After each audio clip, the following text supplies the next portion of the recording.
the free HTML course that you're about to watch is just a small part of our full front-end web development masterclass. So if you also want to learn CSS, Bootstrap, Font Awesome, Animate.css, and all of that, and also gain your certificate and become a certified front-end web developer, you can enjoy the fast link in the description and get your access to our full front-end web development bootcamp at a fraction of cost. Also mentionable that this course is brought up to you by the Takeoff College, the smartest alternative currently available to the traditional education. With all that being said, I'm so excited, so let's get started.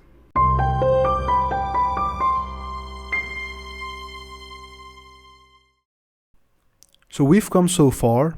Now we want to add images to our HTML project.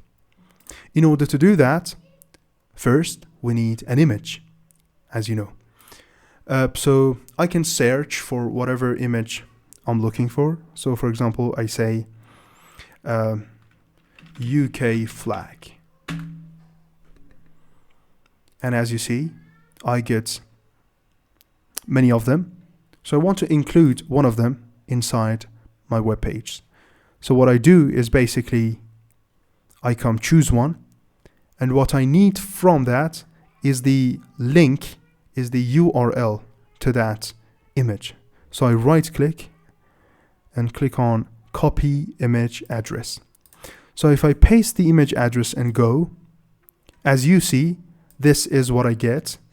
So this URL brings me directly to the image, and I can use it as the URL to that image. So I want to, for example, include this image over here inside my HTML page. In order to do that, I can use the img tag.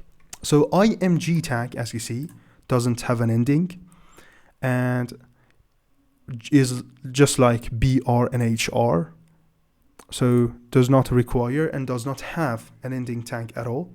As you see, it has, and it comes with two attributes. The first one is src, which is the required attribute to any image tag. In src, I can paste the URL that I just copied, and as you see, if I reload, this image is included over here.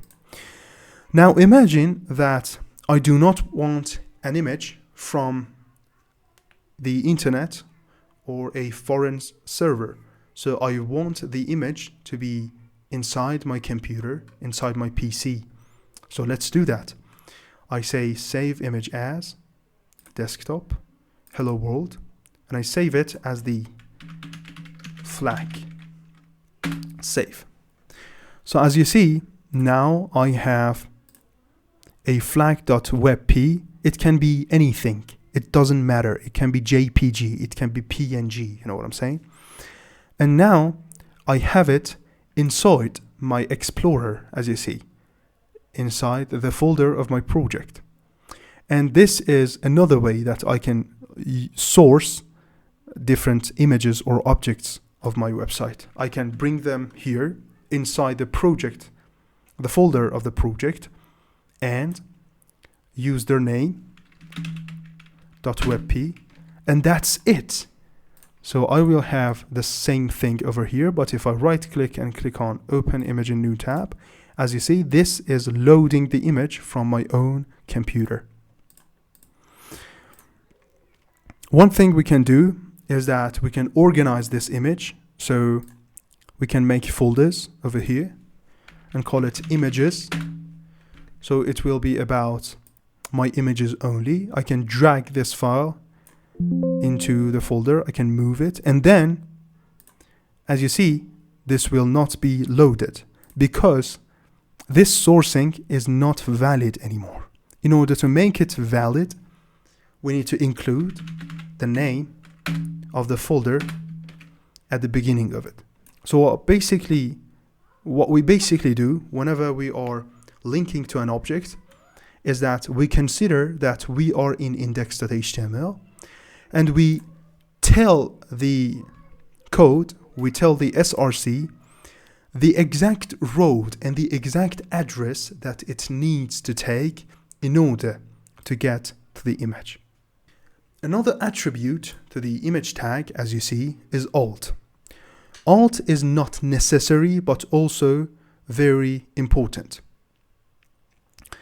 As you see, it has an explanation to it. So VS Code says this attribute defines an alternative text description of the image. So where is it used? It basically has two kinds of usage. First one is that if the image is not loaded, is broken, or for whatever reason, the image is not loaded. So the reason can be that the image is missed inside your server, or the user's internet or anything like that crashes and the image is not loaded. The text you place over here will be shown instead of the image. So we will say the United Kingdom flag. And as you see, nothing is shown over here, but if I change the URL, for example, as you see, this will show the alternative text instead. So this is the first usage of it.